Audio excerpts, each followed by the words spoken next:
pada pada malam hari ini. Sungguh kita diberkati ya, semakin diperkaya dan semakin mau belajar lebih dalam dan mencintai devosi kerahiman ilahi ini. Sebelum kita memulai, semua mohon ditutup ya, kameranya kalau boleh dibuka gitu. Ya, mari kita mulai dengan tanda kemenangan Kristus dalam nama Bapa dan Putra dan Roh Kudus. Amin. Terima kasih Bapak untuk kesempatan malam ini. Kami percaya atas kuasa dan kasih kerahiman-Mu kami boleh berkumpul pada malam hari ini. Ya Yesus, Engkau sudah wafat, tetapi mata air kehidupan memancar bagi jiwa-jiwa dan lautan kerahiman bagi segenap dunia. Oh mata air kehidupan, kerahiman ilahi yang tak terhingga, rengkuhlah seluruh dunia dan hampakan dirimu untuk kami. Amin. Darah dan air yang memancar dari hati Yesus sebagai sumber kerahiman bagi kami. Engkaulah andalanku. Darah dan air yang memancar dari hati Yesus sebagai sumber kerahiman bagi kami. Engkaulah andalanku. Darah dan air yang telah memancar dari hati Yesus sebagai sumber kerahiman bagi kami. Engkaulah andalanku. Kemuliaan kepada Bapa dan Putra dan Roh Kudus, seperti pada permulaan, sekarang, selalu, dan sepanjang segala abad. Amin. Dalam nama Bapa dan Putra dan Roh Kudus. Amin. Waktu dan tempat kami persilakan Romo Aurel. Baik, selamat malam teman-teman sekalian. Kita berhimpun dari mana-mana. Ada yang dari Indonesia Barat, lain Indonesia Tengah. Ada yang dari Singapura, ada yang dari Australia, dan lain dari Jakarta dan dimanapun Tangerang. Kita semua di tempat kita masing-masing. Dan ini kali kedua saya menawarkan pembicaraan tentang kerahiman ilahi dari perspektif Alkitabiah. Jadi grup belajar buku harian Santa Faustina itu setiap minggu atau setiap hari-hari biasa selain Sabtu dan Minggu itu secara khusus mendalami agenda atau buku harian Santa Faustina sebagai cara untuk mendalami devosi kerahiman ilahi. Nah, sekali sebulan saya menawarkan pendalaman tentang itu, tidak selamanya harus berkaitan dengan seluruh pendalaman bulan itu, tetapi setiap bulan hari Jumat yang keempat, saya berusaha untuk memberikan sesuatu dari perspektif Alkitabiah tentang kerahiman ilahi sebagai tanggapan kita terhadap pengalaman mistik Santa Faustina yang begitu kaya dan begitu digemari oleh banyak orang di mana-mana. Nah, untuk malam ini saya menawarkan tema, saya mulai dengan share screen, jadi nanti Anda bisa mengikuti apa yang saya bicarakan dari PowerPoint yang saya siapkan sekarang. Baik. Tema yang saya tawarkan malam ini adalah mengapa Petrus menjadi gembala dan Yudas Iskariot bunuh diri. Nah, waktu saya lemparkan tema ini pertama kali, saya langsung dapat WA dari beberapa orang, secara khusus menanyakan ini, kira-kira alur pembicaraan kita malam ini kemana? Karena kita berbicara tentang kerahiman ilahi, tetapi tokoh atau figur yang diangkat untuk menjadi ilustrasi Alkitabiah kita malam ini adalah Petrus dan Yudas Iskariot. Dua tokoh yang praktis ada pada dua kubu yang berlawanan. terutama pada saat-saat menjelang akhir karya pelayanan Yesus Kristus. Nah, karena pertanyaan itu sudah disampaikan, saya katakan, nah, untuk sementara kita jadikan itu sebagai rahasia perusahaan dulu, sebelum kita dalami mengapa tema ini ditawarkan malam ini. Nah, saya sedikit citrakan latar belakang mengapa saya mengangkat tema ini menjadi pembicaraan malam ini. Beberapa waktu lalu, ada seseorang yang saya tahu memiliki kualitas penghayatan iman Katolik yang baik. Setidak-tidaknya secara lahiriah, dia menampilkan kesan demikian. Bahwa dia bukan hanya namakan diri orang Katolik, tetapi juga terlibat baik di dalam pelayanan-pelayanan sebagai orang Katolik. Tapi dia membuat sebuah statement yang bagi saya itu agak mengejutkan. Begini, Paus sudah berdoa bagi kita sekalian. Uskup-uskup, romo-romo, para biarawan-biarawati, umat semua sudah berdoa bagi kita sekalian dalam menghadapi pandemik ini. Mengapa pandemik belum selesai? Nah, tentu saja saya tidak bisa menjawab. Pertama, saya bukan orang kesehatan, saya tidak tahu tentang itu. Yang kedua, saya tentu bukan Tuhan yang tidak bisa menjawab kapan itu pandemi terakhir. Tetapi yang saya tangkap adalah ini. Jika pertanyaan ini terus bergema, itu membahasakan satu krisis iman sedang terjadi. Bahkan orang yang paling beriman sekalipun mulai mempertanyakan apa sesungguhnya makna beriman.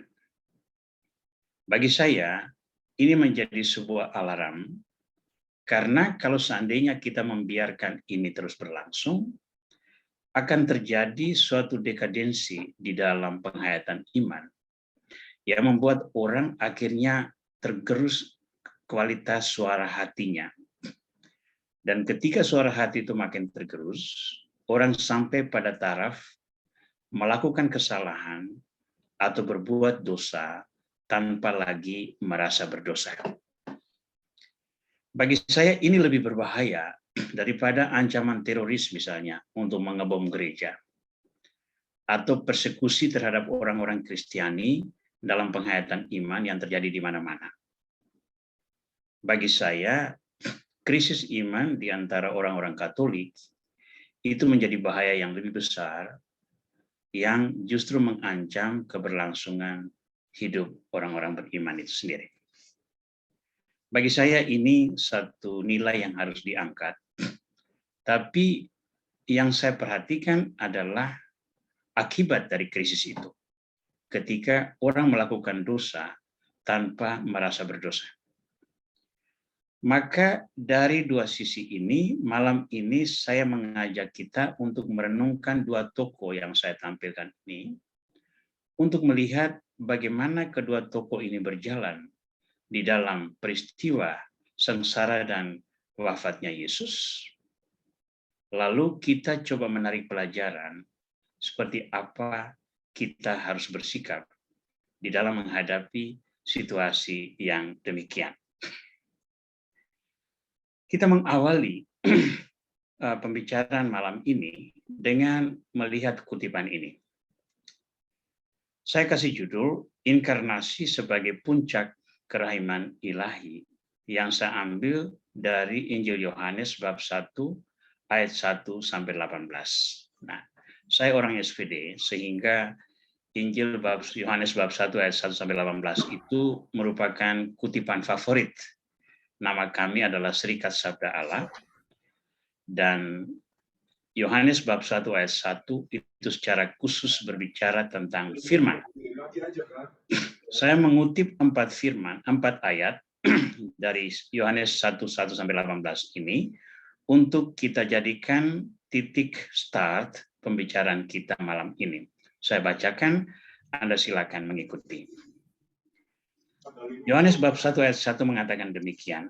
Pada mulanya adalah firman. Firman itu bersama-sama dengan Allah, dan firman itu adalah Allah.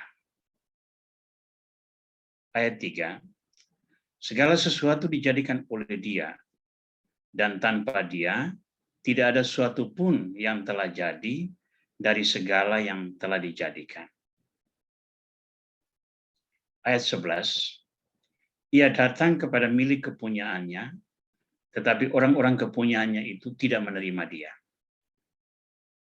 Ayat 14, Firman itu telah menjadi manusia dan diam di antara kita.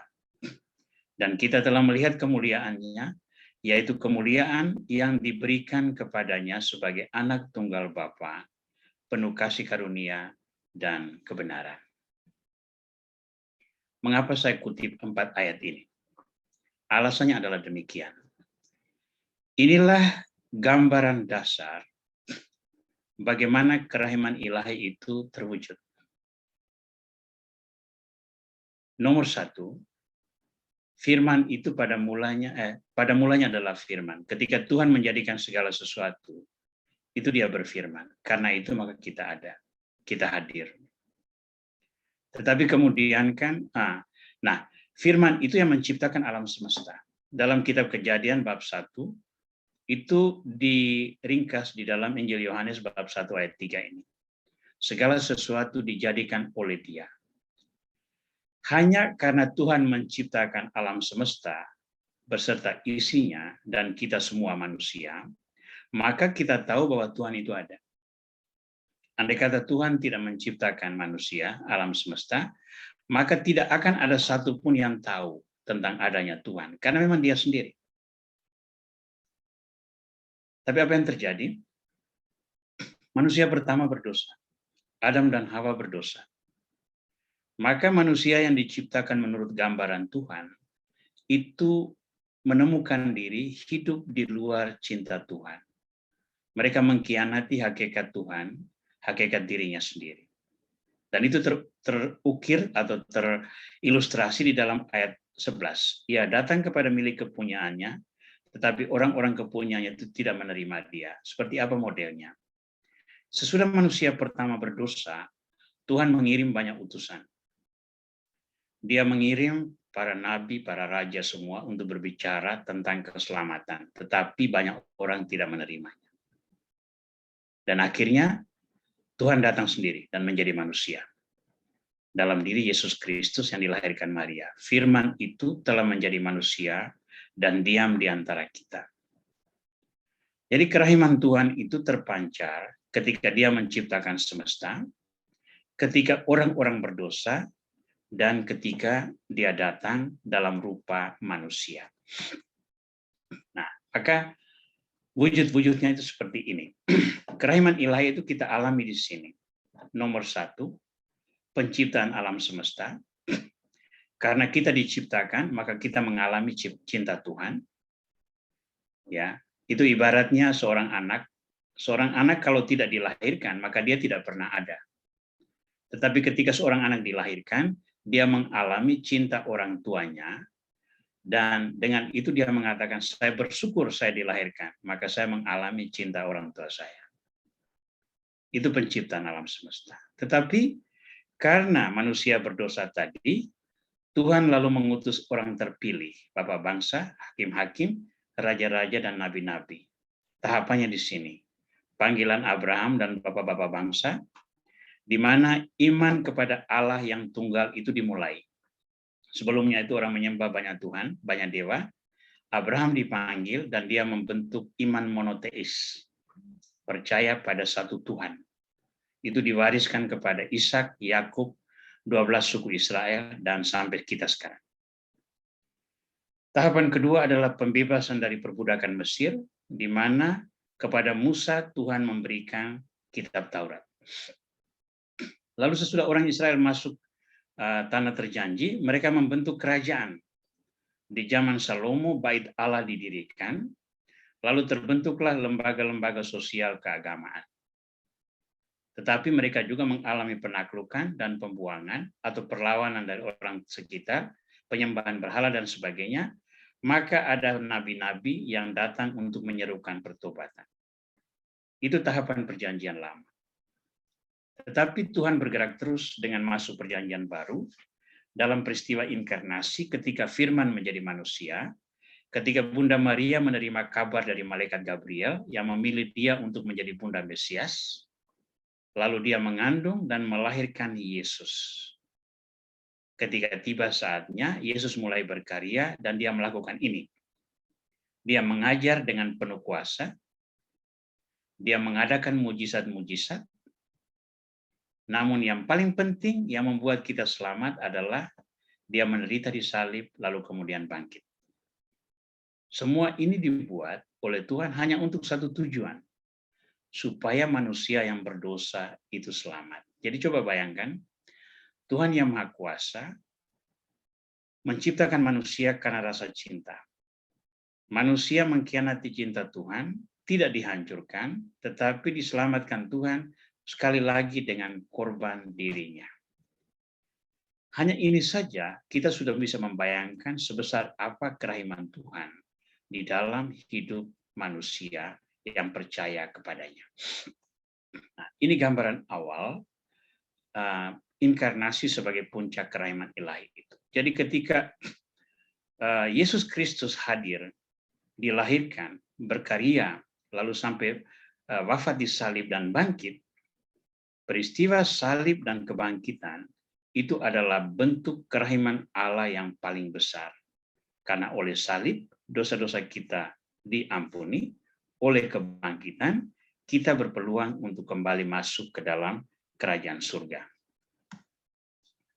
Nah, tetapi Tuhan menghendaki manusia tidak pasif.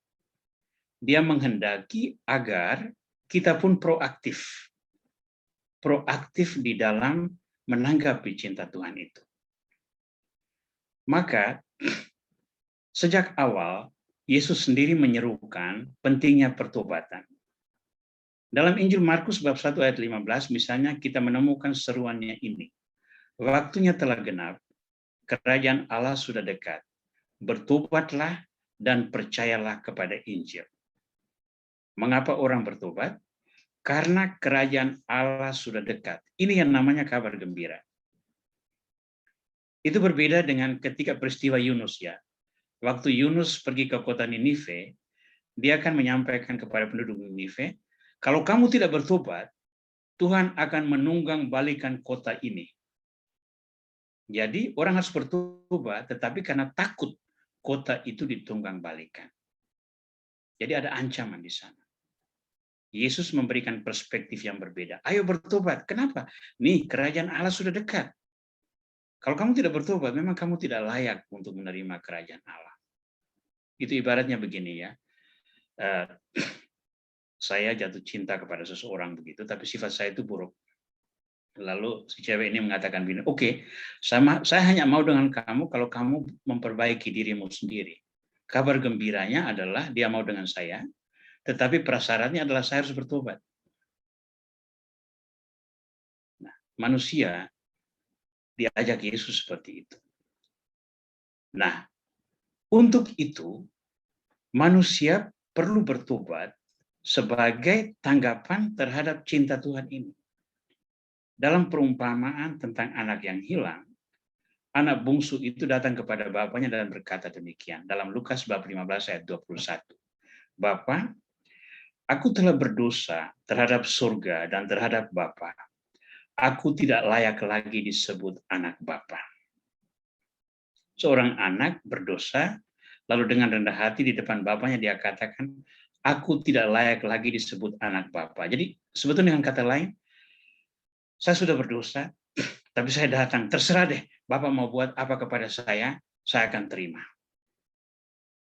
Jadi kalau Bapak menghukum dia, pasti dia terima juga. Bapak menyiksa dia dengan hukuman tertentu, pasti dia terima juga. Tetapi sikap Bapak kan sangat berbeda. Bawalah jubah terbaru, bawalah cincin, bawalah sepatu, lalu sembeli domba yang paling, lembu yang paling gemuk. Mari kita berpesta. Tapi itu hanya dapat terjadi karena ada pertobatan. Pertobatan dari anak yang hilang itu. Nah, Yesus menyerukan pertobatan, manusia bertobat. Nah, sekarang tanggapan dari Bapa adalah pengampunan. Tapi pengampunan itu modelnya seperti apa kalau kita sebut sebagai wujud kerahiman ilahi? Dalam Injil Matius bab 18 ayat 21 sampai 22 tertulis demikian. Kemudian datanglah Petrus dan berkata kepada Yesus, "Tuhan, sampai berapa kali aku harus mengampuni saudaraku jika ia berbuat dosa terhadap aku? Sampai 7 kali?" Yesus berkata kepadanya, "Bukan, aku berkata kepadamu, bukan sampai 7 kali, melainkan sampai 70 kali 7 kali." 7 kali 70 itu 490. Anda yakin bisa mengampuni orang membuat kesalahan yang sama sebanyak 490 kali? Saya harus katakan, manusia normal yang biasa mengampuni 2 kali saja itu sudah membutuhkan perjuangan yang sangat berat. Apalagi 70 kali 7 kali. Bahasa simbolik ini membahasakan apa? Pengampunan harus diberi tanpa batas. Dan ini yang berat bagi manusia. Bagi Tuhan mengampuni tanpa batas itu mudah. Tapi bagi manusia, mengampuni tanpa batas membutuhkan perjuangan tersendiri. Tapi Tuhan mengajarkannya itu. Karena dia harus mengingatkan kepada manusia bahwa kalau manusia berjuang untuk mengampuni dan itu terasa sulit, ingat bahwa Tuhan sendiri sudah mau mengampuni tanpa batas. Lahir dari belas kasih-Nya sebagai pribadi yang menciptakan manusia menurut gambarannya itu. Nah, di dalam perjalanan itu ada 2 tokoh yang sungguh-sungguh kita katakan ada pada 2 kubu yang berbeda. Petrus dan Yudas Iskariot. Pertanyaannya, siapa dari mereka yang lebih berdosa? Kita sebagai orang Kristiani otomatis akan mengatakan Yudas yang lebih berdosa. Kenapa? Karena dia mengkhianati Yesus. Dia menjual Yesus kepada para pemimpin Yahudi dengan harga 30 uang perak. Petrus, dia dipilih oleh Yesus untuk menjadi gembala. Dia adalah paus yang pertama. Tidak mungkin dia seberdosa itu. Siapa katakan Petrus tidak berdosa? Mari kita lihat. Petrus dan Yudas itu sama-sama dipilih Tuhan untuk menjadi rasulnya. Itu berarti apa? 2 manusia ini sama-sama layak di mata Yesus.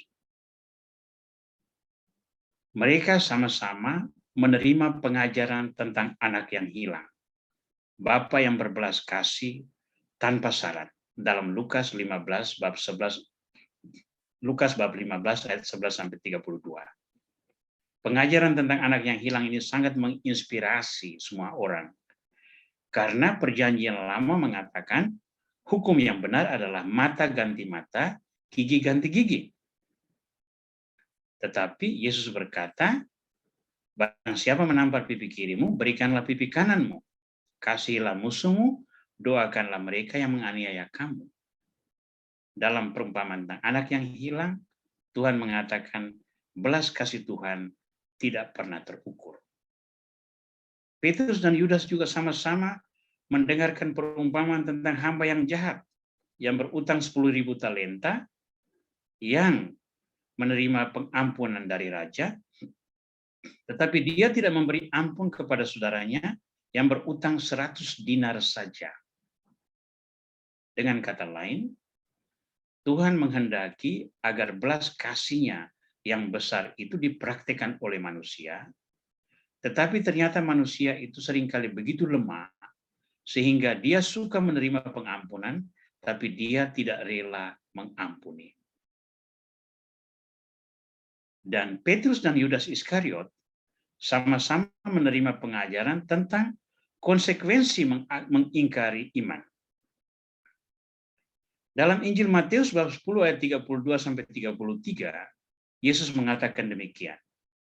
Setiap orang yang mengakui aku di depan manusia, aku juga akan mengakuinya di depan Bapa-Ku yang di surga. Tetapi barang siapa menyangkal aku di depan manusia, aku juga akan menyangkalnya di depan Bapa-Ku yang di surga. Dengan kata lain, Kalau seseorang berdosa, itu dia mengingkari cinta Tuhan. Dan bagi orang yang mengingkari iman kepada Tuhan, konsekuensinya sangat besar, yakni dia sendiri akan diingkari oleh Yesus di hadapan Bapaknya. Padahal orang-orang beriman hanya bisa masuk ke dalam kerajaan berkat rekomendasi atau petunjuk yang datang dari Yesus itu sendiri. Nah, mari kita lihat Petrus dan Yudas Iskariot. Siapa yang lebih berdosa? Mari kita menyadari bahwa Petrus dan Yudas Iskariot sama-sama melakukan kesalahan serius, yakni mengkhianati Tuhan. Apa bentuk pengkhianatan? Yudas Iskariot menyerahkan Yesus kepada musuh-musuhnya dengan imbalan uang, yakni 30 uang perak. Dalam Matius bab 26 ayat 15. Sementara Petrus mengingkari Yesus dengan bersumpah tidak mengenal dia karena takut menderita bersama Yesus. Dalam Matius 26 ayat 69 sampai 74. Ingat, sebelum itu dia mengatakan, bumi boleh tergoncang, semua orang boleh lari, tapi saya tidak akan meninggalkan engkau. Yesus lalu mengatakan, sebelum ayam berkokok, engkau menyangkal aku 3 kali. Dan itu terjadi. Petrus menyangkal Yesus sebanyak 3 kali di depan banyak orang. Padahal Tuhan sudah memberi peringatan kepada masing-masing. Kepada Yudas, Yesus mengatakan ini, celakalah orang yang olehnya anak manusia itu diserahkan. Adalah lebih baik bagi orang itu sekiranya ia tidak dilahirkan. Ini Yesus katakan kepada Yudas. Sebelum Yudas keluar untuk menjemput orang-orang Yahudi datang menangkap Yesus. Yesus memberi peringatan. Kepada Simon Petrus, Yesus juga memberi peringatan. Sebelum ayam berkokok, engkau telah menyangkal aku 3 kali. Petrus bertekad itu tidak akan terjadi. Kenyataannya terjadi juga. Ibaratnya Petrus itu seorang yang bermulut besar, tapi ketika berhadapan dengan situasi situasi sebenarnya langsung kehilangan nyalinya itu. Nah, di sini kita melihat bahwa baik Petrus maupun Yudas Iskariot sama-sama melakukan dosa pengingkaran terhadap Yesus Kristus. Pengkhianatan terhadap Yesus Kristus. Yang menarik, di dalam Injil itu dikatakan, kedua-duanya sama-sama menyesali perbuatannya. Seperti apa penyesalan mereka? Dalam Matius bab 26 ayat 75 tertulis demikian. Maka teringatlah Petrus akan apa yang dikatakan Yesus kepadanya. Sebelum ayam berkokok, engkau telah menyangkal aku 3 kali. Lalu ia pergi keluar dan menangis dengan sedihnya. Itu yang terjadi pada Petrus. Ia pergi keluar dan menangis dengan sedihnya. Menangis dengan sedih ini adalah penyesalan. Penyesalan. Hal yang sama juga sebetulnya terjadi pada Yudas. Pada waktu Yudas yang menyerahkan dia, melihat bahwa Yesus telah dijatuhi hukuman mati, menyesallah dia. Itu di dalam Injil Matius bab 27 ayat 3. Lalu ia mengembalikan uang yang 30 perak itu kepada imam-imam kepala dan tua-tua dan berkata, aku telah berdosa karena menyerahkan darah orang yang tidak bersalah. Nah, pada tahapan ini, kita melihat bahwa data Injil mengatakan, baik Petrus maupun Yudas sama-sama menyesali perbuatannya yang salah. Ya, kedua-duanya sama-sama berdosa, mengingkari dan mengkhianati Yesus. Kedua-duanya sama-sama menyesali perbuatannya yang salah. Pertanyaan kita adalah, mengapa outputnya berbeda? Yudas Iskariot membunuh diri, sementara Petrus diangkat menjadi gembala bagi semua orang beriman. sebagaimana tertera dalam Injil Yohanes bab 21 ayat 15 sampai 17. Di tepi danau Genesaret, Yesus bertanya kepada Petrus, "Simon anak Yohanes, adakah engkau mengasihi aku?" Petrus berkata, "Tuhan, engkau tahu aku mengasihi engkau." Dan itu terjadi sebanyak 3 kali. Dan di sana dia dikatakan diangkat menjadi gembala. Gembalakanlah domba-dombaku. Hal yang sama tidak terjadi pada Yudas Iskariot. Karena dia sudah terlanjur membunuh diri. Dalam imajinasi saya, andai kata Yudas menyembunyikan diri dulu. Lalu sesudah Yesus bangkit, menampakkan diri kepada murid-murid, lalu dia datang dan bersujud menyesali diri di hadapan Tuhan. Barangkali Tuhan akan mengampuni dia, dan dia mungkin menjadi seorang kudus yang menjadi teladan bagi kita dalam pertobatan. Tapi Yudas tidak melakukan demikian. Dia pergi dan menggantung dirinya. Nah, maka dari sini kita mau melihat perbandingan antara kedua tokoh ini. Dari buahnya kita mengenal pohonnya. Demikian kata Yesus Kristus. Maka dari sikap dan perbuatan Yudas dan Petrus, kita melihat siapa sebetulnya kedua pribadi ini. Kita lihat dulu Petrus. Kutipan dari Injil Matius bab 16 ayat 15 sampai 18 mengatakan demikian. Lalu Yesus bertanya kepada mereka, "Tetapi apa katamu, siapakah aku ini?" Maka jawab Simon Petrus, "Engkau adalah Mesias, Anak Allah yang hidup." Kata Yesus kepadanya, "Berbahagialah engkau Simon bin Yunus, sebab bukan manusia yang menyatakan itu kepadamu, melainkan Bapa-Ku yang di surga. Dan aku pun berkata kepadamu, engkau adalah Petrus, dan di atas batu karang ini aku akan mendirikan jemaatku, dan alam maut tidak akan menguasainya." Nah, pengakuan iman Petrus ini menuai pujian dari Yesus. Padahal segera sesudah ini, Yesus berkata, "Aku akan pergi ke Yerusalem dan Anak Manusia akan menderita." Lalu Petrus menarik dia ke samping dan berkata, "Tuhan, itu sekali-kali tidak akan terjadi." Dan untuk itu Yesus menegur dia, "Hanyalah engkau iblis. Engkau hanya memikirkan perkara manusia dan tidak memikirkan perkara Tuhan." Nah, dari sini kita menemukan karakter Petrus yang sebetulnya. Mari kita melihat dulu perbandingannya dengan Yudas. Kisah tentang Yudas saya ambil dari Yohanes bab 12 ayat 3 sampai 6. Itu terjadi di Betania pada waktu Yesus berkunjung ke rumah Lazarus, dan Maria mengambil setengah kati minyak narwastu murni yang mahal harganya, lalu meminyaki kaki Yesus dan menyekanya dengan rambutnya, dan bau minyak semerbak di seluruh rumah itu.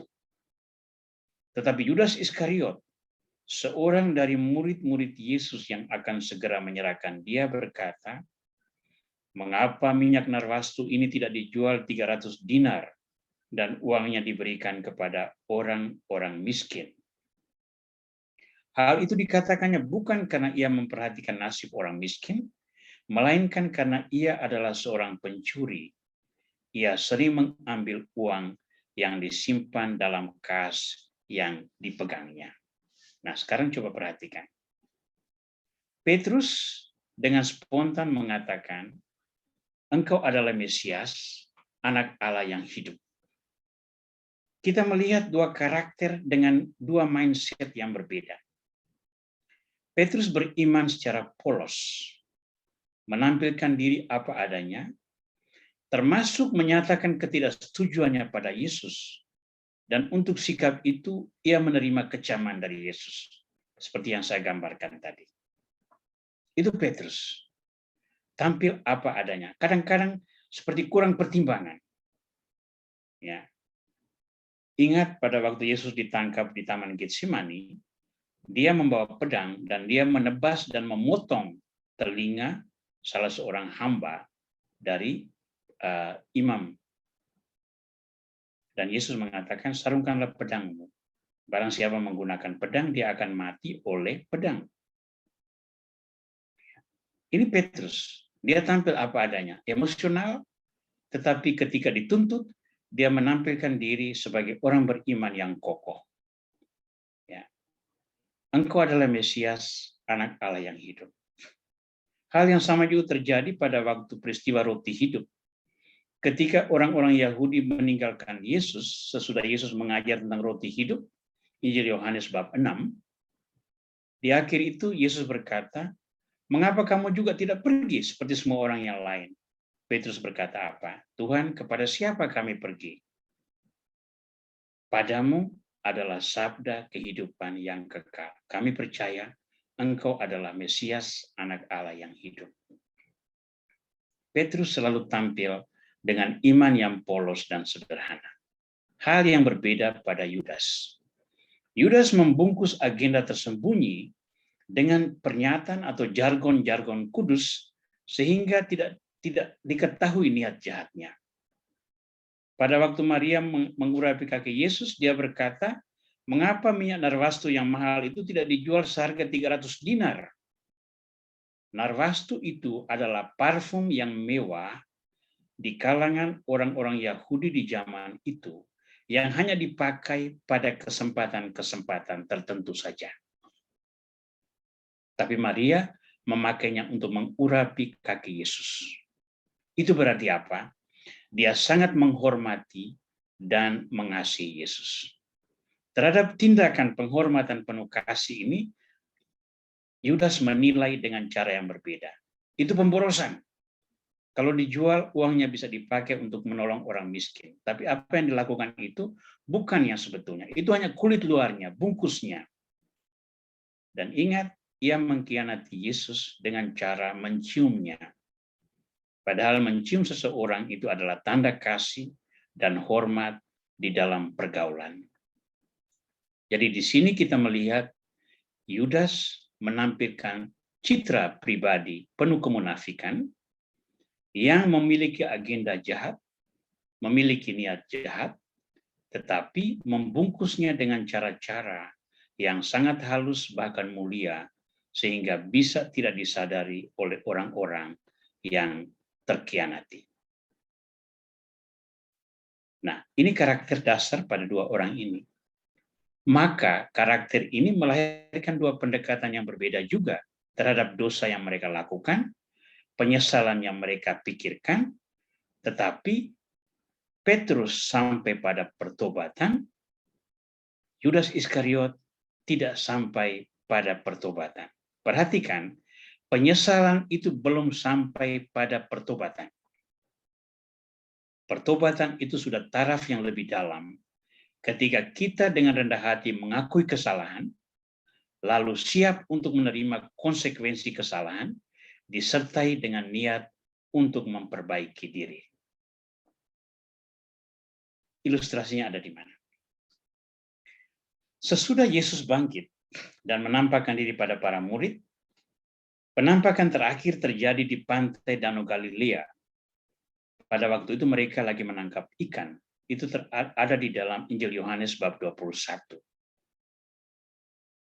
Ketika mereka sedang menangkap ikan dan tidak memperolehnya, pagi-pagi mereka melihat Yesus di pinggir pantai, tetapi mereka tidak mengenal dia. Yesus berkata, tebarkanlah jalamu ke sebelah kanan. Dan mereka menebarkan jalannya dan menangkap begitu banyak ikan.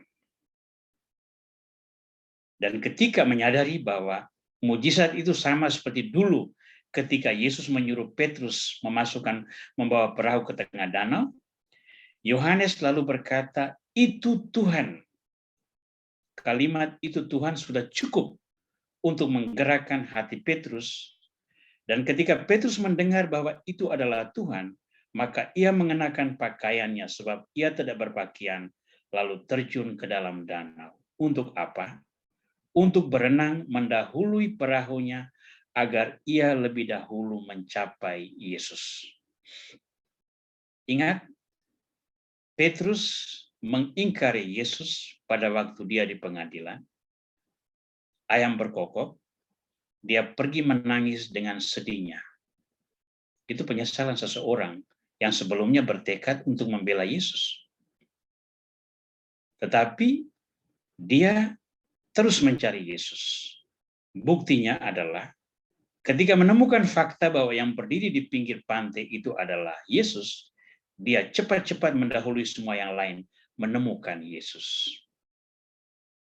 Pasti ada tekanan dalam hati, saya sudah berdosa, saya harus minta maaf mumpung ada kesempatan.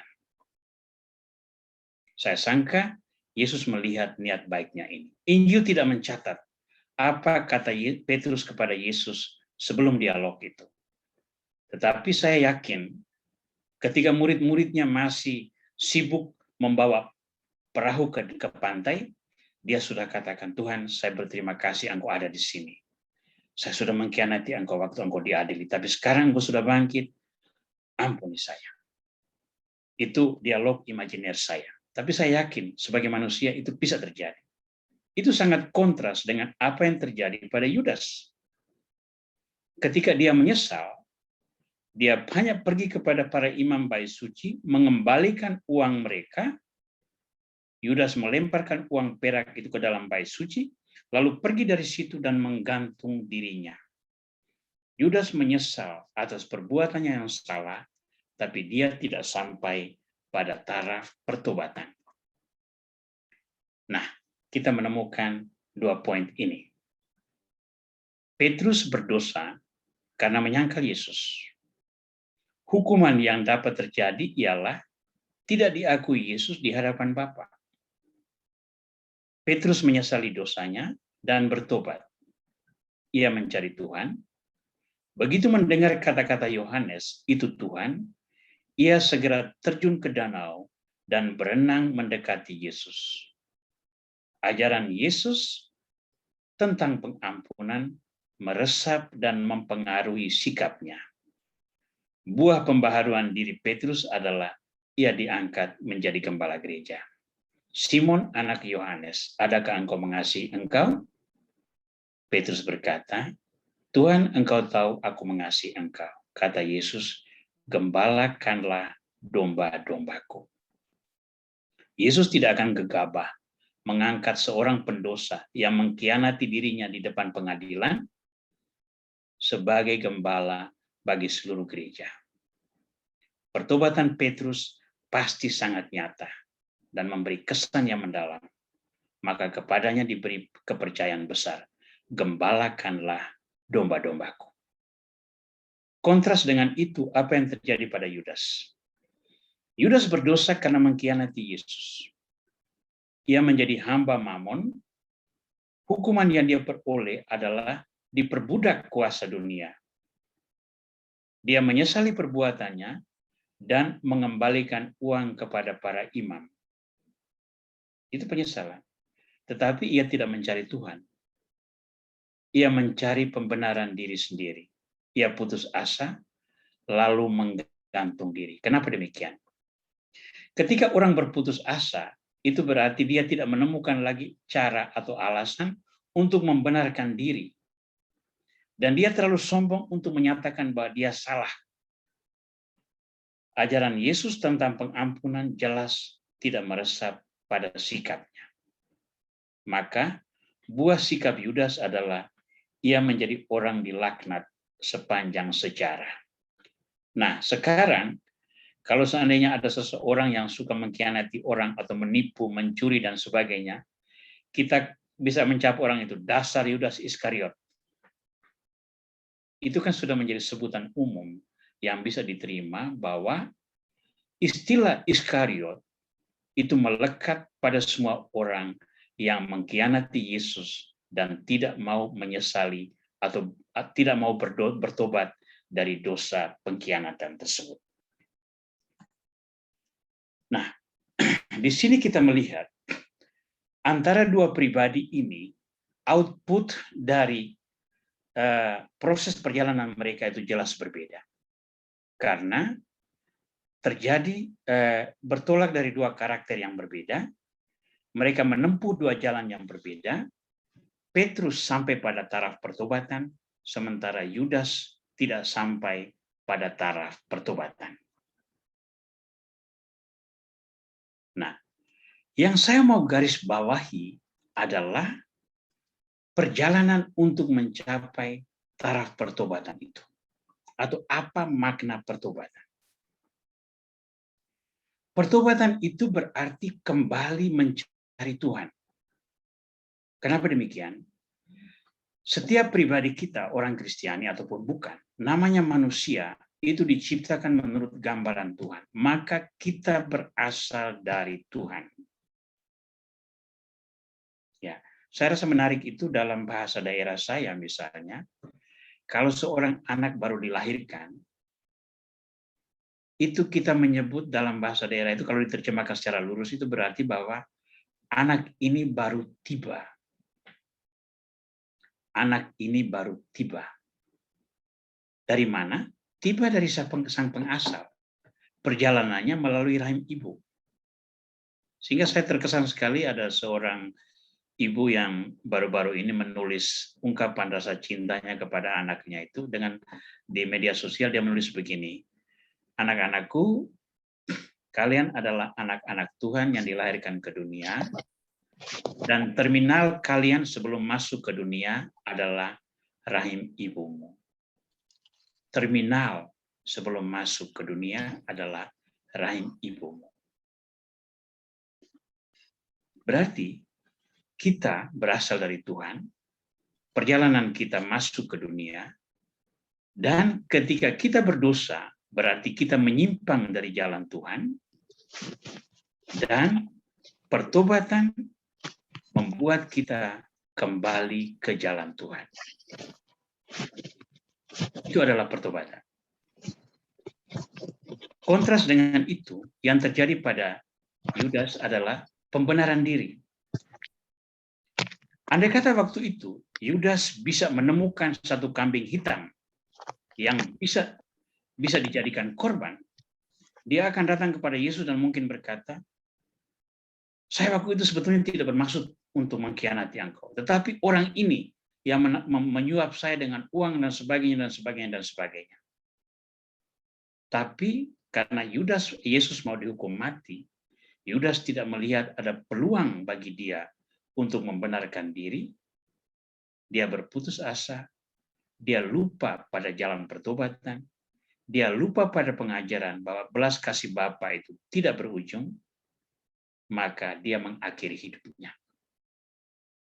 Orang-orang yang tidak mau bertobat hanya sibuk mencari cara untuk membenarkan diri, lalu lupa untuk kembali ke jalan yang benar. Nah, saya ingin mengakhiri pembicaraan ini dengan menyampaikan atau menampilkan pernyataan ini atau aplikasi konkretnya bagi kita. Kerahiman ilahi itu rahmat Tuhan yang tidak pernah berhenti. Ini perlu kita sadari. Namun sikap kita dalam mengikuti Tuhan itu perlu kita baharui juga. Kita tidak bisa terus-menerus berdalih bahwa kita manusia lemah, lengkap dengan segala kekurangan.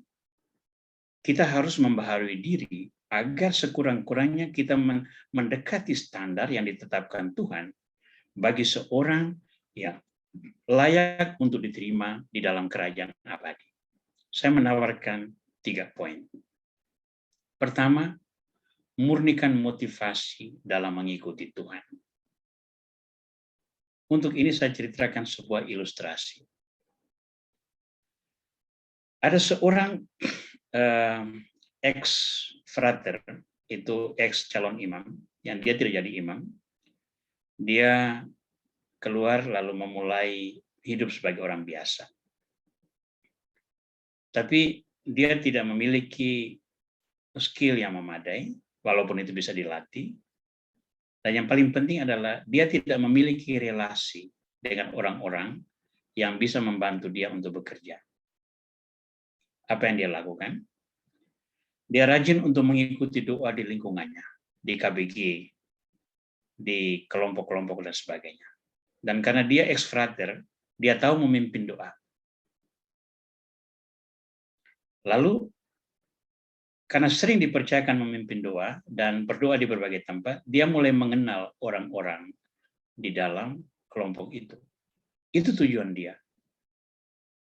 Terlibat di dalam kegiatan rohani, bukan untuk tujuan penggembalaan atau peningkatan rohani, tapi membangun relasi demi sebuah karya. Dan betul, orang bertanya pada dia di mana dia bekerja, dan dia katakan dia belum bekerja, keahlian apa, belum punya keahlian tapi bisa dilatih. Maka ada orang berbaik hati menawarkan dia pekerjaan. Skillnya dilatih, jadilah dia seorang karyawan di satu tempat. Sesudah dia mendapat pekerjaan, dia pun tidak lagi aktif untuk melayani KBG. Ini bukan motivasi yang benar di dalam mengikuti Tuhan. Murnikan motivasi dalam mengikuti Tuhan. Kadang-kadang perlu bertanya kepada diri sendiri, untuk apa saya mengikuti Tuhan? Apa yang saya ceritakan dalam contoh tadi, kalau datang sebagai akibat sampingan, oke. Tetapi kalau itu adalah tujuan, dan sesudah itu dia mengabaikan kewajiban pelayanan iman, jelas dia memanipulasi motivasi di dalam mengikuti Tuhan. Nomor 2, sadari kerahiman Tuhan terhadap orang berdosa sebagai rahmat cinta yang tak pernah berhenti mengalir. Dalam banyak pengalaman, saya menemukan orang-orang sering sangat terbelenggu oleh dosa masa lalu.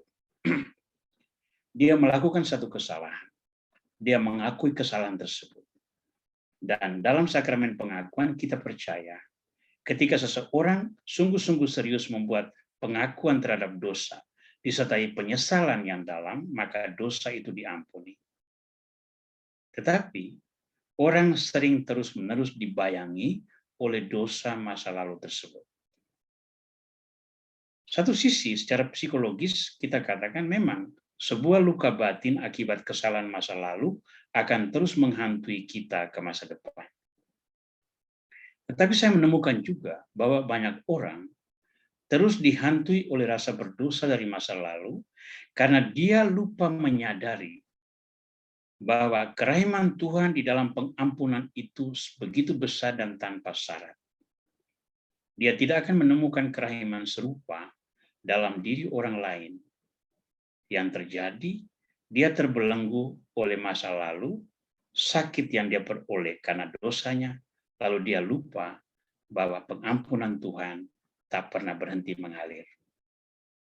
Dalam perkara ini, sebagai orang beriman, kita berkewajiban untuk membuat penyadaran diri sendiri bahwa kerahiman Tuhan itu sangat besar dan tak pernah berhenti mengalir. Poin ketiga, di dalam menghadapi problema atau situasi tidak berahmat akibat dosa yang kita lakukan, penyesalan terhadap dosa harus mengantar kita kepada pertobatan. Menyesal saja itu belum sampai pada taraf pembaharuan diri. Penyesalan harus sampai pada pertobatan.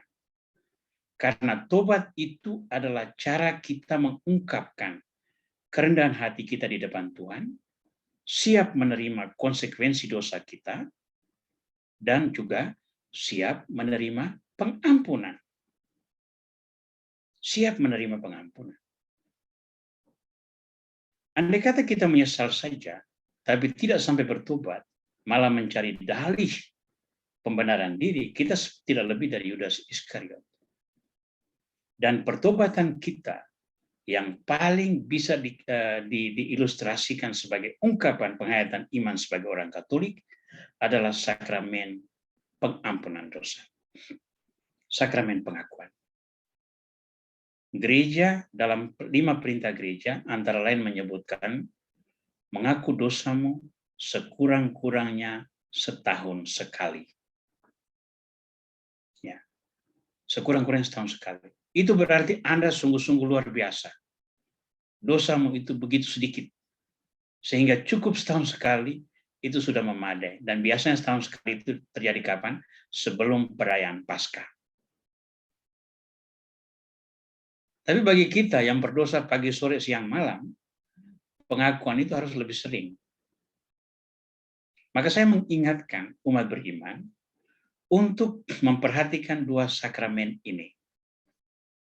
Sakramen Maha Kudus, karena kita menerima tubuh dan darah Kristus, maka usahakanlah selalu ada kesempatan untuk menerima tubuh dan darah Kristus. Paling kurang hari Minggu, jangan abai, jangan lalai untuk menghadiri misa dan menerima sakramen Maha Kudus. Paling baik kalau misalnya di samping hari Minggu, ada beberapa hari lain Anda juga hadir untuk menerima sakramen Maha Kudus. Dan saya tahu ada banyak umat beriman yang berusaha untuk setiap hari hadir dalam perayaan Ekaristi Kudus untuk menerima tubuh dan darah Kristus. Tapi di samping sakramen Maha Kudus, ada lagi sakramen rekonsiliasi, pengakuan dosa yang bisa diterima berulang kali. Dan di sini saya harus katakan, seringkali orang Katolik agak segan untuk membuat sakramen pengampunan dosa. Padahal pengampunan dosa memiliki efek yang sangat besar. Setiap dosa yang kita lakukan adalah luka bagi jiwa. Dan setiap luka dalam jiwa adalah pintu bagi kegelapan untuk mengobrak-abrik ketahanan iman kita. Setiap pertobatan yang kita lakukan adalah cara kita memulihkan luka jiwa, yang berarti kita menutup pintu bagi kegelapan. Maka iblis menyerang kita paling efektif itu bukan pada penghinaan sakramen Maha Kudus, tetapi membuat orang Katolik atau Kristiani tidak mau mengakui kesalahannya dalam sakramen pengampunan dosa. Itu daya rusaknya sangat-sangat hebat.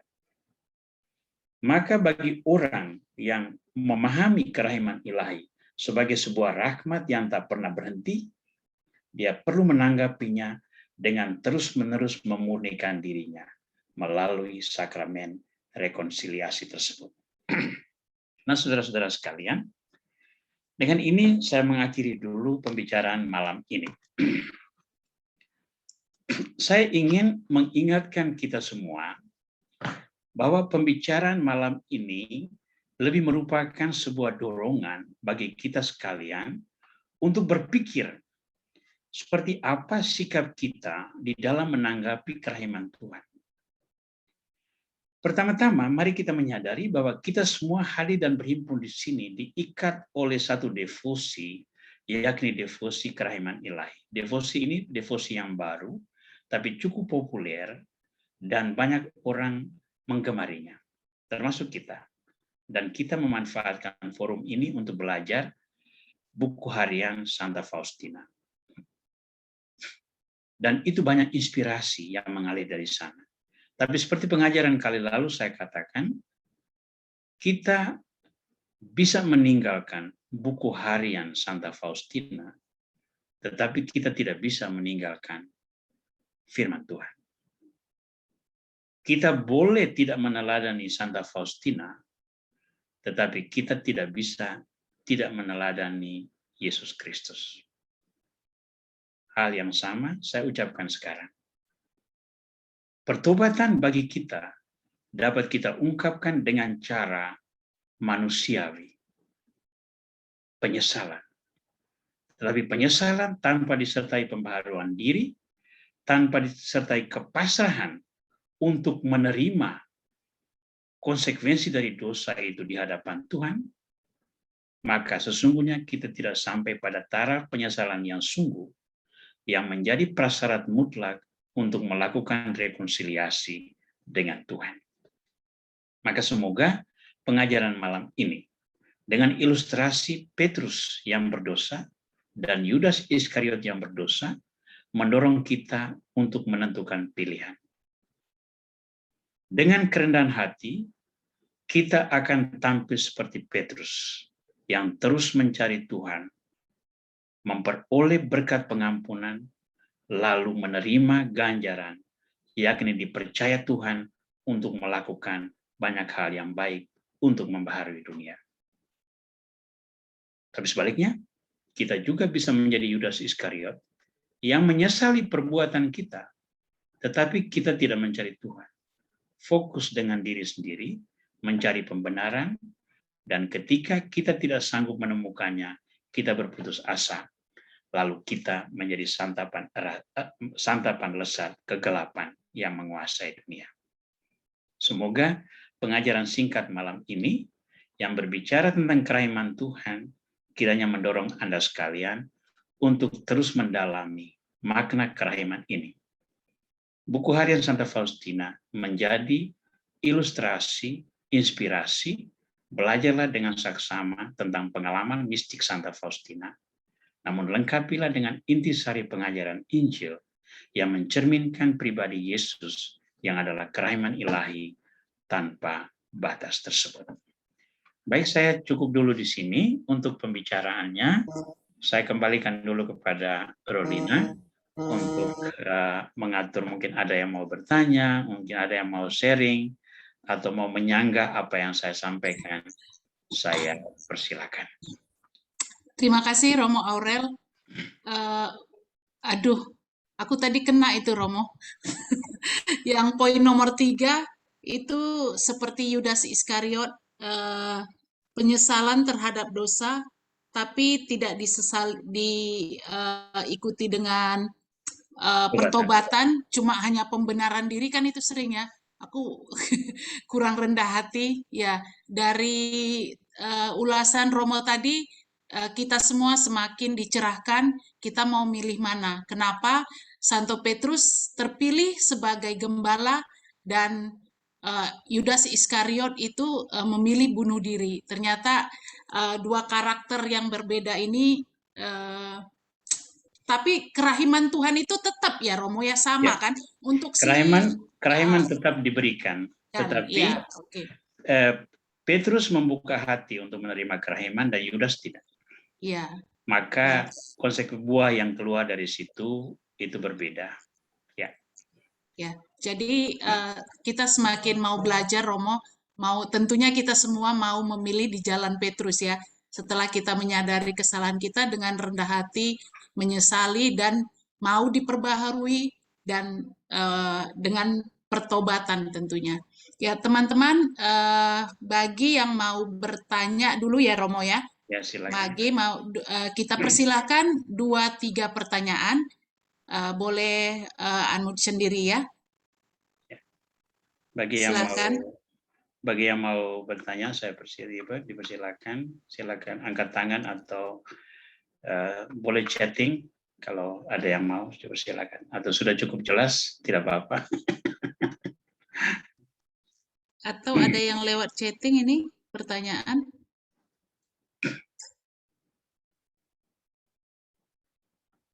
Terima kasih Romo atas pengajaran yang luar biasa, begitu rinci dan jelas. Jadi udah jelas kayaknya Romo, nggak ada pertanyaan. Atau ada yang mau sharing, silakan.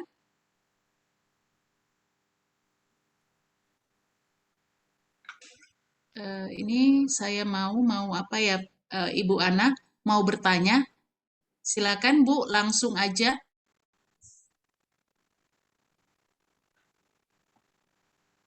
Ya. Oh ini, malam mau tanya, ini dari Ibu Sri Martini, apakah rekaman pengajaran ini akan, pertanyaannya diupload di YouTube? Yang kali ini belum ya kayaknya juga ya Romo ya. Ibu Felicia bisa sampaikan apakah akan di-upload di YouTube? Next.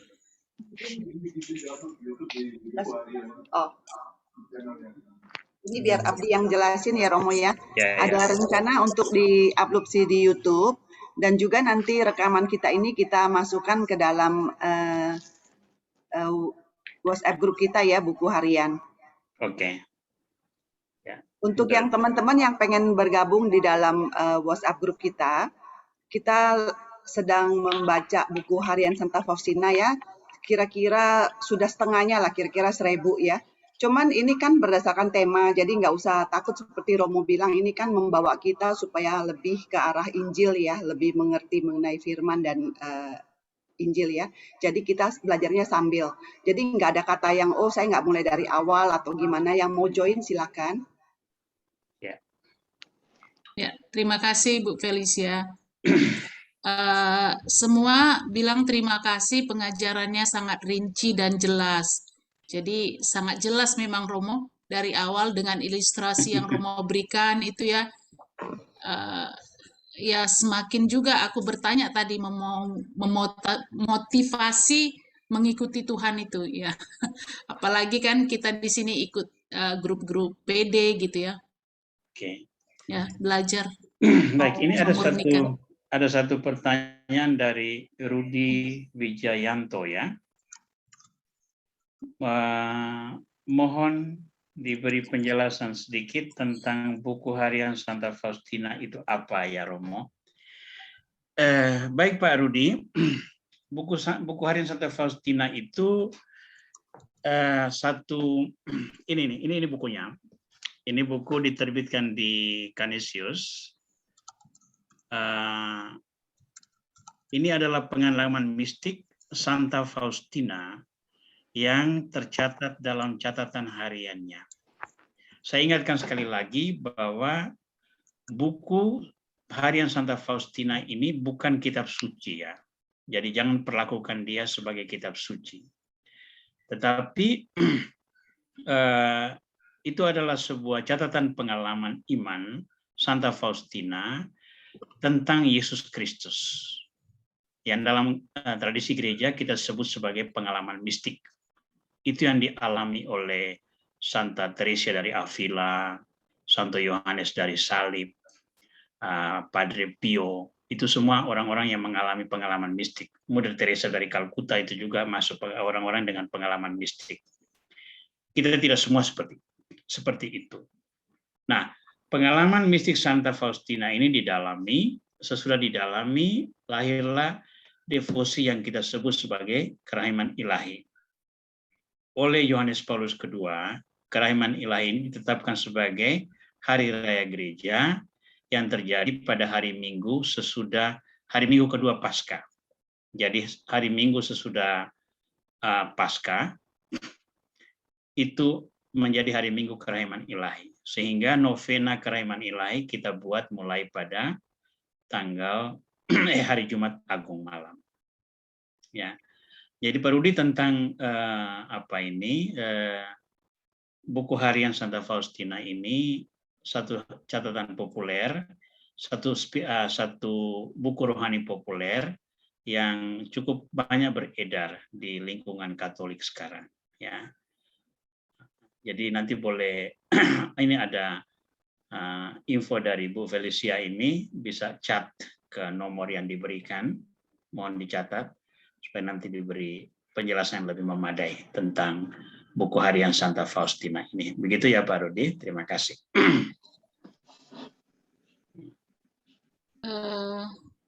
Mungkin dipersilakan bagi yang mau bertanya dan mungkin sharing, silakan. Lalu boleh sampaikan, silakan. Malam Romo, Barbara. Ya. Romo, tadi ketika antara Petrus dan Yudas, kedua-duanya mempunyai karakter yang berbeda.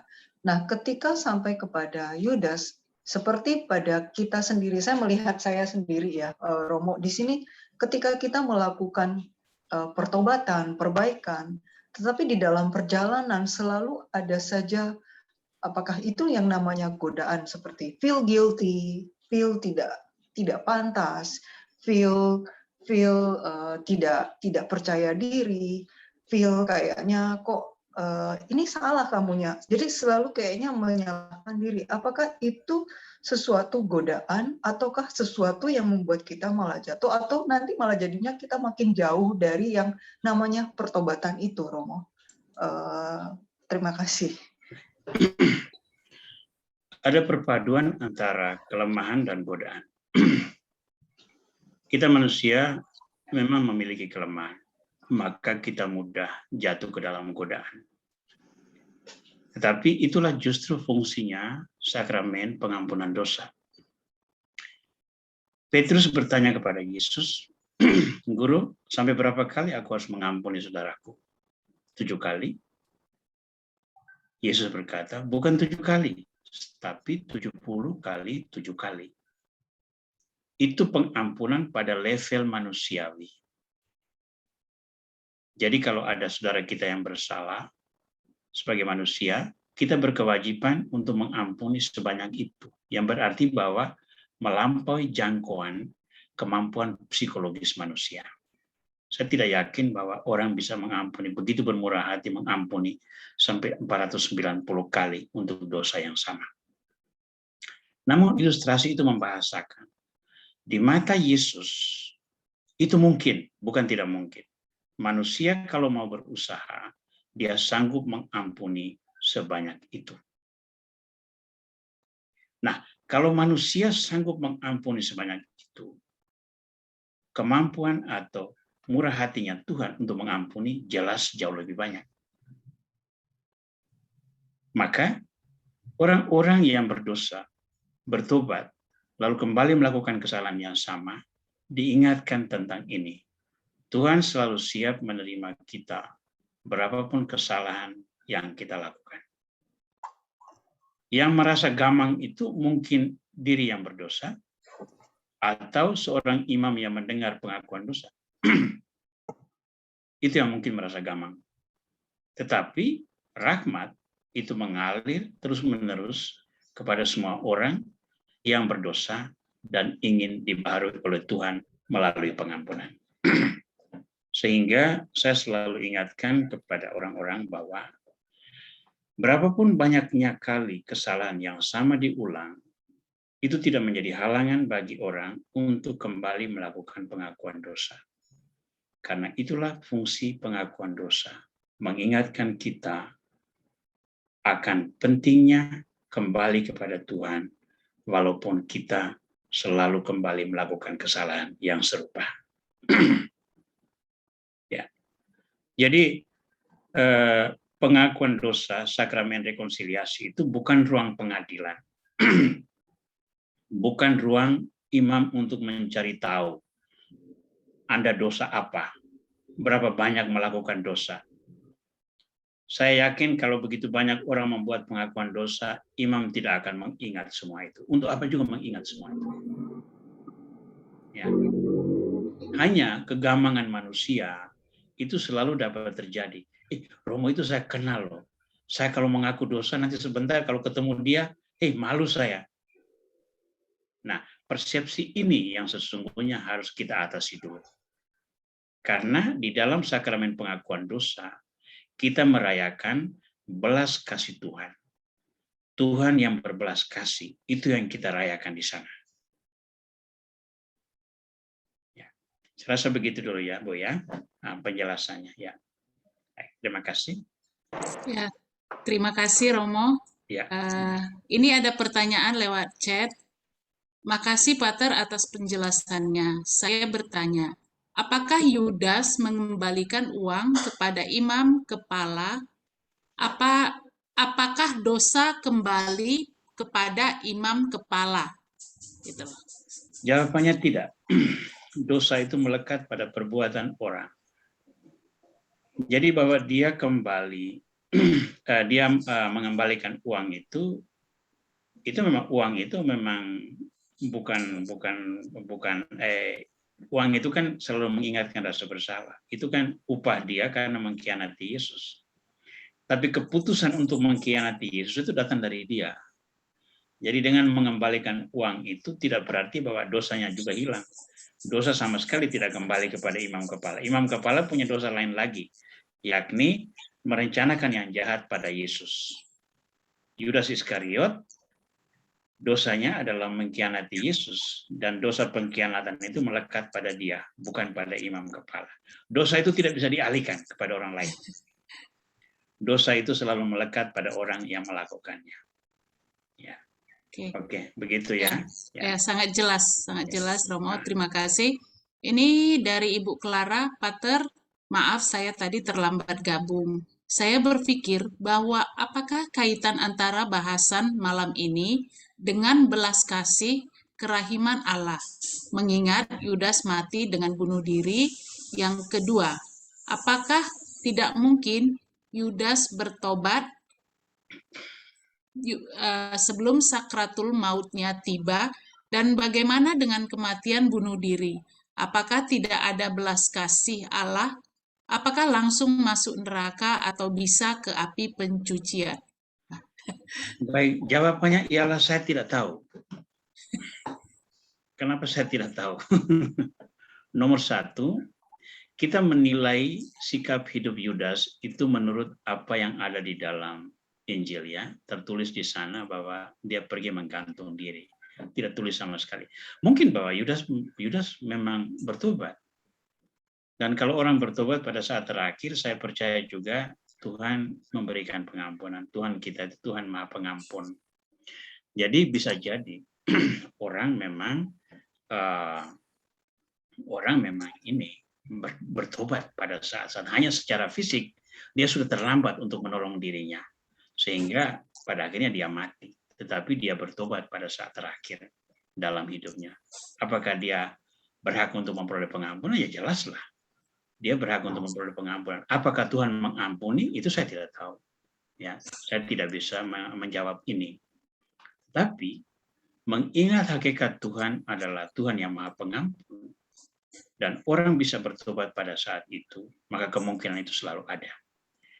Tugas kita sebagai orang yang hidup adalah mendoakan orang yang melakukan bunuh diri ini.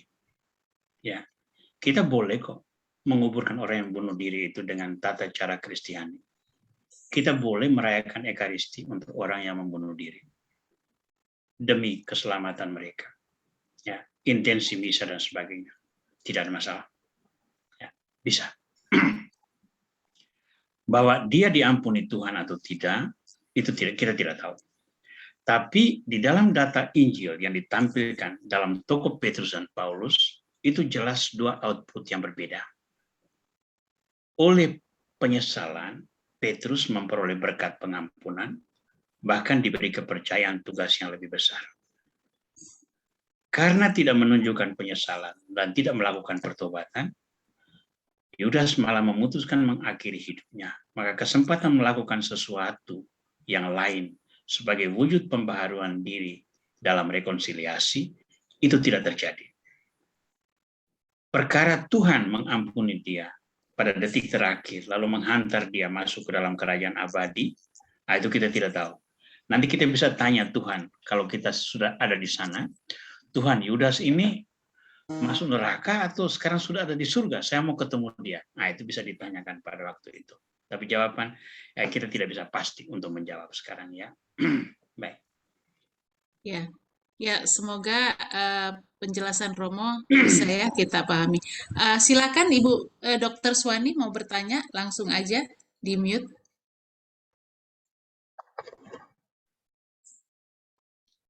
Terima kasih Bu Rolina, terima kasih Romo. Izin bertanya Romo. Ya, Romo, mengenai dosa dan kerahiman ilahi. Mohon maaf jika perikop yang saya gunakan agak berbeda. Tentang pertobatan. Saya teringat kerahiman ilahi dengan perikop penjahat yang disalibkan bersama-sama Yesus. Yang di sebelah kanannya dan di sebelah kirinya. Penjahat itu berkata kepada Yesus, Tuhan, ingatlah aku ketika engkau sudah sampai dalam kerajaan. Kira-kira begitu ya, Romo, saya kurang hafal. Betul. Tapi Yesus mengatakan, pada hari ini juga engkau sudah bersama aku di surga. Orang ini menunjukkan suatu kerendahan hati, ya Romo. Meskipun dia tidak mengaku dosanya secara eksplisit terhadap Tuhan. Apakah itu juga bisa dianggap sebagai kerahiman ilahi? Oke. Yang kedua, Romo. Perikop ini tentang dosa. Ada perikop pemuda kaya dengan Yesus percakapannya. orang kaya yang datang kepada Yesus dan bertanya,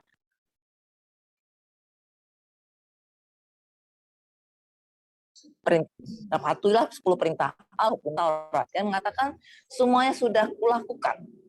Yesus baru belas kasihan dan katakan, jualah segala milikmu dan ikutlah aku. Dan pemuda itu meninggalkan, pergi dengan sedih karena hartanya banyak. Jadi kira-kira bagaimana ini, Romo? Ya. Kita mengakukan dosa, tapi juga tidak cukup. Bahwa itu harus juga ada kasih. Terima kasih, Romo. Baik. Nomor satu, penjahat yang bertobat, itu pengakuannya dia itu ada pada pernyataannya ini. Kita dihukum karena kita layak memperoleh hukuman itu, karena kita melakukan kesalahan. Tapi orang ini tidak melakukan kesalahan apa-apa. Lalu dia melihat Tuhan, Tuhan, ingatlah aku pada waktu engkau masuk kerajaan. Itu pengakuan iman yang sangat besar. Maka dia layak untuk memperoleh. Ini sudah tidak ada kesempatan lagi untuk bertobat membaharui diri. Oh, sebentar lagi mati. Maka kerahiman Tuhan turun. Hari ini engkau masuk Firdaus bersama saya. Pemuda yang kaya itu, dia melakukan segala sesuatu menurut hukum Taurat. Tapi dia tidak sampai pada taraf cinta yang berkorban. Ya. Jangan menyembah berhala, oke. Jangan menyebut nama Tuhan tidak hormat, oke. Kuduskanlah hari Tuhan, oke. Dan segala sesuatu yang lain. Ya. Nah, tapi bagi Yesus itu tidak cukup, kan? Bagi Yesus taat pada Taurat saja itu tidak memadai. Engkau taat atas alasan apa? Taat atas alasan cinta. Dan tuntutan Yesus itu sederhana. Lakukan sesuatu yang menggambarkan cinta. Karena dia kaya, Yesus katakan, jual harta milikmu baru ikut saya. Saya tidak percaya bahwa Tuhan suruh dia menjadi orang miskin. Tapi bisa tidak kamu melakukan sebuah cinta yang berkorban. Dan itu yang anak muda itu tidak sampai. Karena dia tidak sanggup meninggalkan apa yang dia miliki. Karena perspektif dia, nilai utama dia jelas ada pada kenyamanan hidup. Ya. Jadi di sini kita menemukan bahwa kita bisa salah di dalam bersikap. Kita perlu masuk ke dalam satu nilai yang lebih dalam, bukan hanya sekedar mengikuti tata aturan. Oke. Baik. Ya. Terima kasih, Romo. Terima Ya. kasih. Jadi Ya. kita perlu memotivasi sendiri dan juga Ya. selalu mencari cara atau membaca firman atau kitab suci Ya. atau renungan supaya kita murni. Semua Ya. yang kita lakukan atas demi cinta Tuhan, bukan untuk cinta diri. Kira-kira begitu ya, Romo ya? Terima kasih ya. Terima Terima kasih Romo, Dr. Suwani. Kita buka satu pertanyaan lagi yang terakhir ya. Satu lagi ya. Dari Pak Felix. Silakan Pak, bertanya langsung. Baik, terima kasih Ibu Raulina. Selamat malam Kakak Pastor dan Bapak sekalian. Ini pertama sekali saya mengikuti forum Zoom ini di kesempatan malam yang baik ini. Tadi sore saya di-share oleh adik saya berkaitan dengan hal ini dan saya bilang oke, saya ikut. Dan saya berterima kasih sekali pada malam hari ini saya banyak mendapatkan pencerahan tentang kehidupan yang tadi dijelaskan oleh kakak pastor yang dijalani oleh Petrus dan Yudas. Memang dalam kehidupan sehari-hari kadang-kadang kita juga tidak luput dari hal yang salah, bahkan kita bisa seperti Petrus dan juga bahkan kita seperti Yudas. Begitu bagus tadi yang dijelaskan oleh kakak pastor, saya berpikir tadi bahwa Yudas ini sesungguhnya, saya berpikir secara pemahaman sederhana saya, karena memang mungkin karena saya kurang membaca Alkitab dan seterusnya, saya berpikir bahwa pertobatan atau jalan yang ditempuh oleh Yudas ini adalah yang paling tinggi nilai penyesalan dosanya dalam hidupnya. Ibu Raul, saya mohon maaf, suara saya didengar atau tidak ya? Dengar. Teruskan. Oke. Ya, dengar sangat jelas. Saya berpikir bahwa tingkat penyesalan Yudas ini jauh lebih tinggi daripada Petrus, karena atas penyesalan dosa yang dia lakukan, bahkan dia memutuskan untuk mengakhiri hidupnya. Karena jiwa dia akhirnya dia korbankan, bahkan uang yang dipakai untuk membayar perlakuan dosanya tidak dia pakai dan dia kembalikan kepada orang yang memberi dia. Tetapi malam ini saya mendapatkan pencerahan yang luar biasa di forum ini dan melalui kakak pastor bahwa sesungguhnya pertobatan atau kesalahan yang sebenarnya atau dosa yang sebenarnya adalah dibarengi atau diikuti dengan menerima pengampunan dan menghantarkan kita kepada tobat untuk tidak melakukan lagi hal yang sama pada kehidupan selanjutnya. Kakak pastor, berkaitan dengan hal ini, saya mengilustrasikan satu cerita singkat. Saya kasih contoh misalnya begini, tentang pertobatan, pemahaman tentang pertobatan yang baik. Saya katakanlah berangkat ke kantor pagi hari, kemudian pulang sore atau bahkan lambat dari jam biasanya. Lalu pulang sampai di rumah, saya ditanya kepada istri saya atau anak-anak, "Papa, kenapa pulang agak lambat hari ini?" "Ya, Papa kerja lembur sampai malam." Padahal tadi nongkrong di warung kopi, ngobrol lorong ngidul dengan teman-teman bisnis atau dan lain sebagainya. Tapi dalam pemikiran saya bahwa sudahlah, saya melakukan dosa supaya saya tidak dimarahin istri atau tidak dimarahin anak karena mungkin tadi janji bahwa sore saya harus pulang lebih awal untuk pergi mau mereka rekreasi dan seterusnya. Tapi kemudian saya juga berpikir bahwa sudahlah, nanti saya akan melakukan pertobatan dengan seperti tadi juga kakak pastor melakukan atau menjelaskan panjang lebar tentang bagaimana pentingnya melakukan pertobatan dan dalam bentuk pengakuan dosa yang mungkin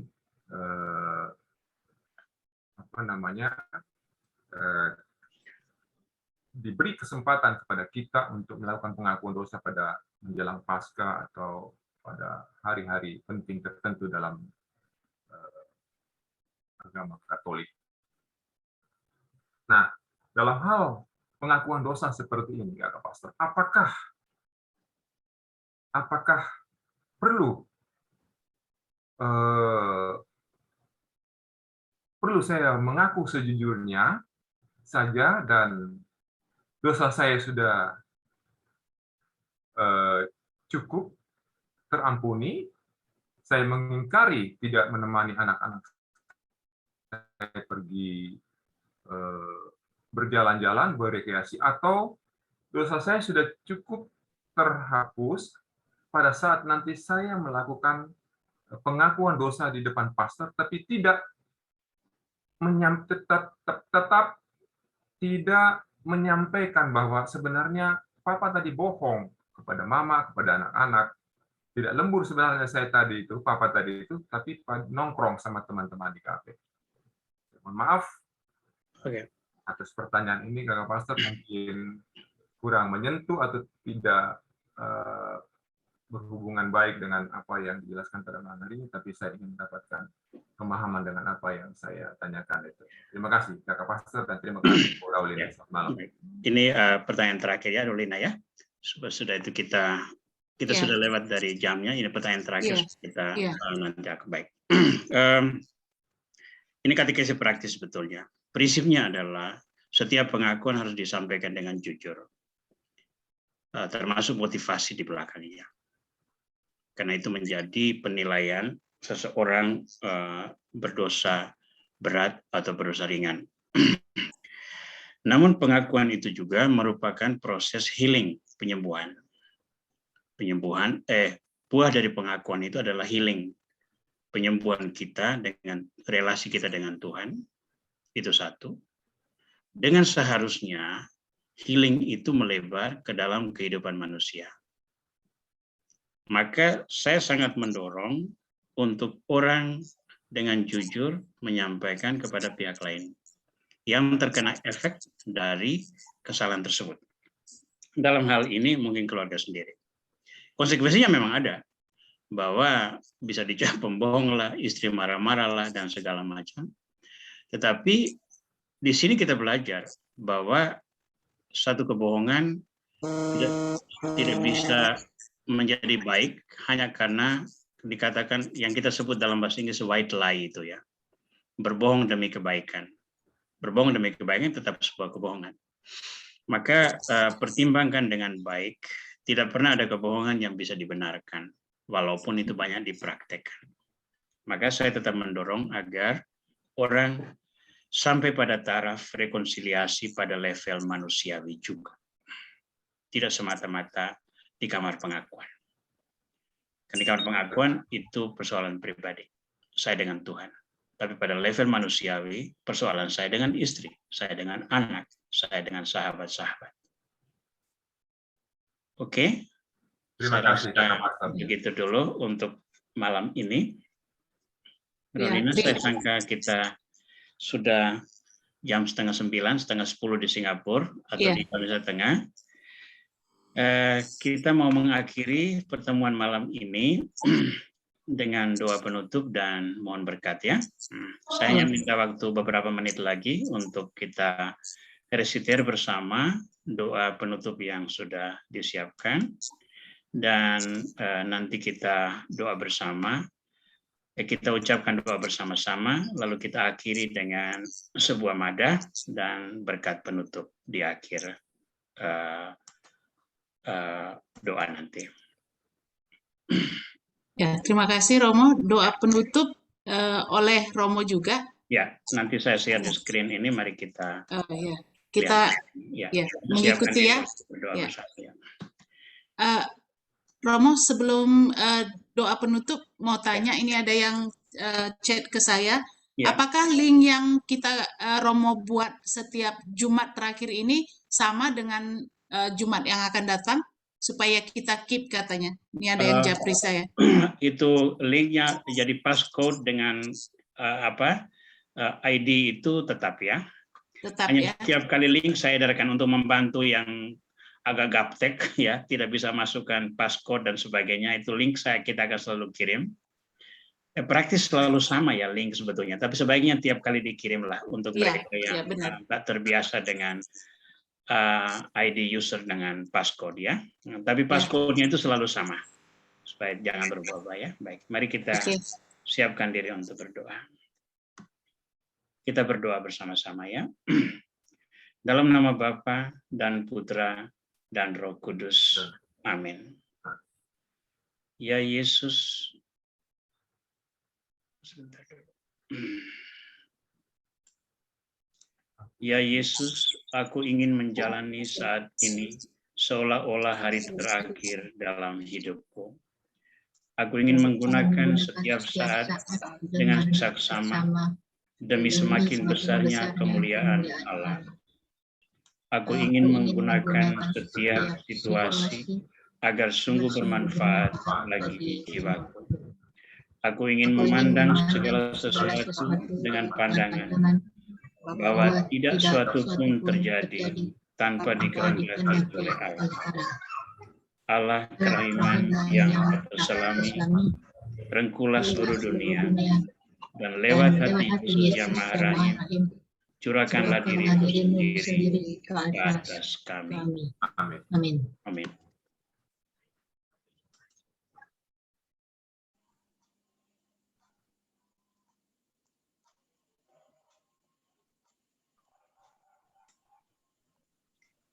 Ketika berdosa, janganlah tenggelam pada rasa kasihan diri.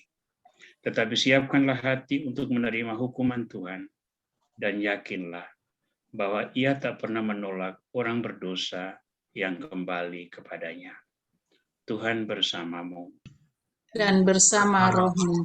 Semoga kita sekalian selalu dilindungi dan dibimbing oleh berkat Tuhan Yang Maha Kuasa, Bapa dan Putra, dan Roh Kudus. Amin. Amin. Saya mengucapkan banyak-banyak terima kasih kepada saudara-saudara sekalian untuk perhatian, untuk Rolina sudah memoderasi acara kita malam ini.